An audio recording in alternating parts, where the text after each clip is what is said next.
Good morning students, new सृजन academy में आपका स्वागत है। आज का हमारा क्वेश्चन है हिंदी भाषा का उद्भव, विकास और स्वरूप समझाइए।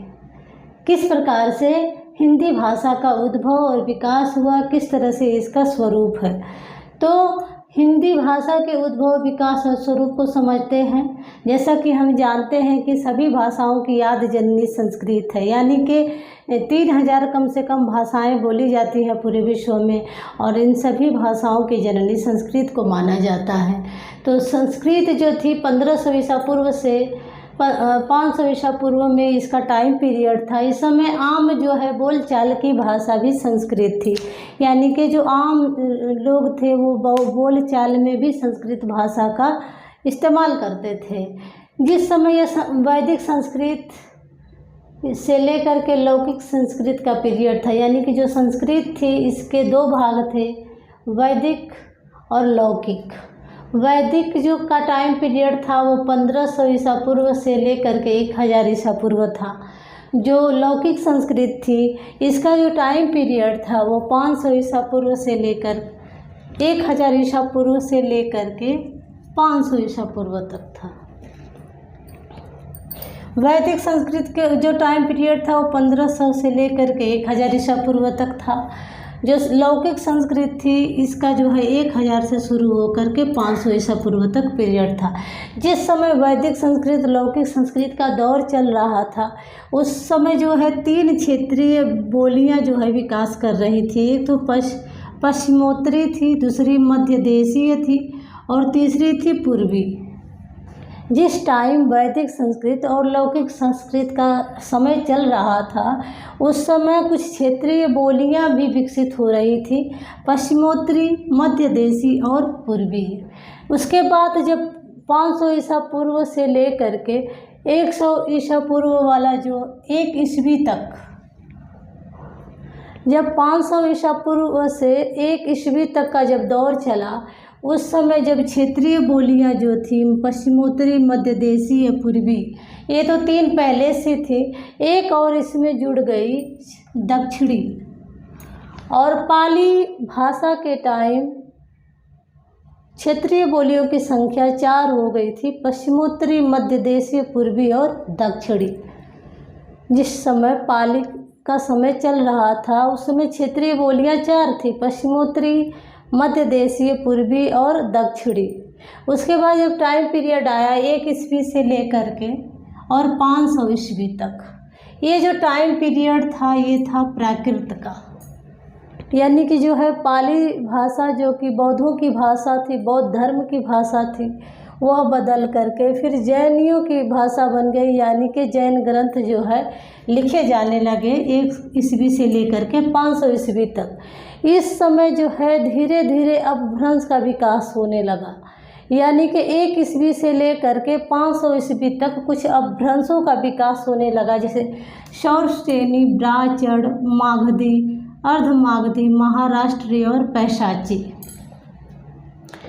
यानी कि जो है ये सारे 500 ईसा पूर्व तक, यानी कि 500 ईस्वी से लेकर के 1000 ईस्वी तक अपभ्रंश का विकास हुआ। 500 ईस्वी से लेकर के 1000 ईस्वी तक अपभ्रंश के विकास हुआ। अब हम देखते हैं कि इन अपभ्रंशों में से किस प्रकार से हिंदी बाहर निकली। अब देखते हैं कि किस प्रकार से अपभ्रंश से जो है आधुनिक भाषाएं निकल के बाहर आई और उपभाषाएं बाहर निकली। तो ये रही, पहला अपभ्रंश है शौरसेनी। शौरसेनी से जो है पश्चिमी हिंदी, राजस्थानी, पहाड़ी, गुजराती,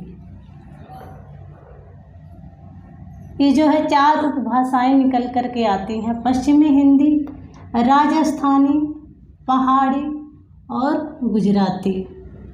मागधी से निकली बिहारी, बांग्ला, उड़िया, असमिया, यानी कि मगध का क्षेत्र जो कि बिहार में पड़ता है, तो उधर ही आपका जो है ये बिहारी मिलेगी। बिहार के बाद जो है बंगाल में बंगला मिलेगी और जो है उड़ीसा में आपको उड़िया मिलेगी, असम में असमिया मिलेगी। यानी कि ये जो बेल्ट है बिहार से प्रारंभ होकर के असम तक जाता है, जो कि मागधी का क्षेत्र है। अर्धमागधी में पूर्वी हिंदी आती है। अर्धमागधी में पूर्वी हिंदी है। महाराष्ट्री से मराठी निकलती है, प्राचर से सिंधी और पैसाची से लहंदा पंजाबी। इसकी ट्रिक भी मैं पहले बता चुकी हूँ। पैसाची ने पंजाबी लहंगा पहना। और ये जो ब्राजड़ का मैंने बताया था कि बासी रोटी, महाराष्ट्र का तो याद करने की ज़रूरत ही नहीं है। अर्धमागधी का पूर्वी, ये बाकी ये रही मागधी का तो बिहारी, बांग्ला, उड़िया, असमिया। सौर सैनिक से पश्चिमी हिंदी, राजस्थानी, पहाड़ी और गुजराती। तो ये चाहेंगे तो आप अपने ट्रिक बना करके इसे याद रख सकते हैं। सौर सैनिक से पश्चिमी हिंदी, राजस्थानी, पहाड़ी और गुजराती। सौर सैनिक से पश्चिमी हिंदी, राजस्थानी, पहाड़ी और गुजराती, यानी कि राजस्थान गुजरात का क्षेत्र जो है, और ये जो मेरठ दिल्ली का क्षेत्र जो है, ये उत्तराखंड वगैरह का क्षेत्र लेकर के ये सारे सौर सैनिक अपभ्रंश के अंतर्गत आता है। मगध का क्षेत्र उधर बिहार से उत्पन्न होकर के असम तक जाता है। तो ये जो है जगहों को भी अगर आप ध्यान में रखेंगे कि सौरसेनी का जो क्षेत्र था वो राजस्थान था, गुजरात था, दिल्ली मेरठ का क्षेत्र था। तो इस तरह से आप जो है क्लिक कर जाएगा और आप आंसर को सही कर पाएंगे। अर्धमागधी जो पूर्वी हिंदी का क्षेत्र था, महाराष्ट्री, यानी कि ये तो कंफर्म है, महाराष्ट्र में मराठी बोली जाती है। प्राचर से निकल कर के आई है सिंधी। हिंदी की उपभाषाएं। अब हिंदी के उपभाषाओं से किस प्रकार से भाषाओं का विकास हुआ है, तो पश्चिमी हिंदी से निकली है कौरवी, यानी कि खड़ी बोली, हरियाणवी, ब्रज भाषा, बुंदेली और कन्नौजी।